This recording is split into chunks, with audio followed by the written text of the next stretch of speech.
जय श्री राम। जैसा कि आप सभी जानते हैं कि अब पितृपक्ष शुरू हो चुका है। श्राद्ध पक्ष अत्यंत शुभ पक्ष जो कि पूर्वजों को समर्पित है। तो इसमें हमें क्या क्या सावधानियां करनी है और क्या क्या हम कर सकते हैं, उसी के लिए ये वीडियो आपके सामने पेश है। तो ध्यान से सुनिएगा।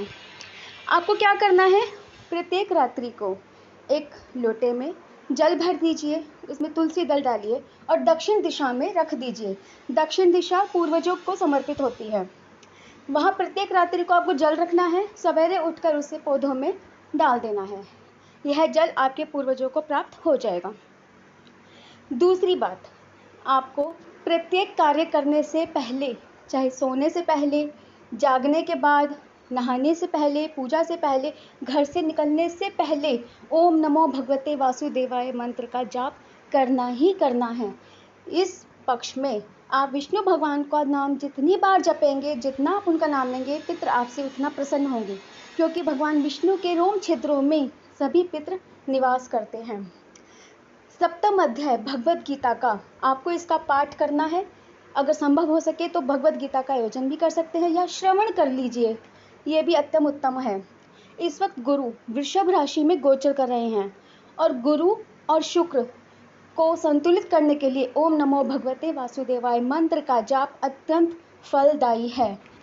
इस द्वादश अक्षर मंत्र में महादेव और लक्ष्मी जी और विष्णु जी तीनों ही समाहित हैं। तो आप इस मंत्र का जाप नित्य कीजिए, निरंतर कीजिए। एक और बात, यदि आप जानना चाहते हैं कि पितृ आपसे रुष्ट हैं या कोई कार्य पेंडिंग तो नहीं रहे हैं उनके प्रति, तो आप क्या करेंगे, अपनी कुंडली में देखिए प्रथम भाव और पंचम भाव, जो कि प्रथम भाव आप स्वयं हैं, पंचम भाव संतान, विद्या, बुद्धि, प्रेम और उदर हृदय, इनसे संबंधित होता है। यदि आप में इन सब से जुड़ी चीज़ों से प्रति समस्याएं उत्पन्न हो रही हैं तो आप समझ जाइए कि पितरों के प्रति कोई कार्य पेंडिंग है या आपने कोई कार्य छोड़ दिया है। तो आप सजग हो जाइए और उस कार्य को पूरा कीजिए। मीन राशि और धनु राशि दोनों राशि आपकी कुंडली के जिस भाव में पड़ती हैं, उस भाव से जुड़े कार्यों को आप ध्यान से देखिए। यदि उनमें प्रॉब्लम आ रही है, कोई तकलीफ आ रही है, वो खराब हो रहे हैं, तो इसका अर्थ है पितरों के प्रति कोई कार्य पेंडिंग है, आपने वो कार्य छोड़ा हुआ है, आपको कार्य पूरा करना है। श्राद्ध ढंग से कीजिए। कुछ लोग गया जाकर पिंडदान करके आते हैं, पिंडदान बेशक कीजिए, कोई मनाही नहीं है, लेकिन श्राद्ध का जो नियम है वो नियम आप नहीं छोड़ सकते, वो आपको करना ही करना है। कुछ सावधानियां बता रही हूँ।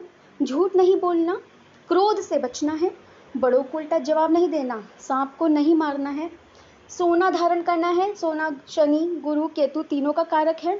लोहे के बर्तन में खाना नहीं बनाना है, नहीं खाना है। पिंडदान होने के बावजूद भी श्राद्ध करना ही करना है। पशु पक्षियों के लिए भोजन और जल की व्यवस्था करनी है।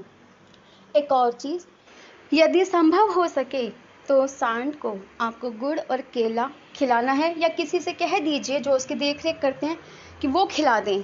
इससे क्या होगा, ये डायरेक्ट सूर्य भगवान को जाता है और सांड पूर्वजों का प्रतीक माना जाता है। तो ये सारे कार्य आप कीजिए और श्राद्ध पक्ष को शुभ बनाइए।